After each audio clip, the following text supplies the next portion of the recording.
John, for years people have complained about head gasket problems with mod motors, given that there's only basically 4 bolts per cylinder, and that they don't have enough clamping force when they run a blower or a lot of nitrous and basically spit out the gasket. Tell me about your heavy-duty studs that fit in here. Well, these are studs that are used basically top alcohol funny car stuff that we've pirated that's going to work in our new billet block. We also use using the 5.4, 5.8 aluminum blocks.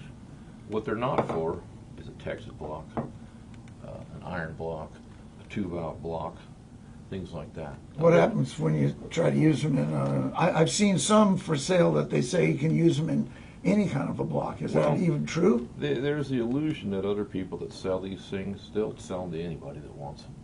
I won't. I will not sell these things to anybody who's using it other than the right application. I don't need the money that bad. The point is, if you try to use this in a Coyote block, standard block, Texas block, iron block, you're going to crack the block. So you haven't solved the head gasket issue, and 90% of the time the head gasket issue is not a head gasket issue, it's a simple tuning issue of too much timing. Too much timing, yeah. A bigger head stud like this is not going to fix a poor tune-up.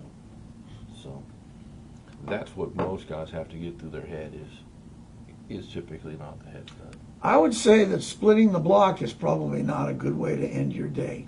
Well, it definitely ends your day. I don't know about good or not. Yeah.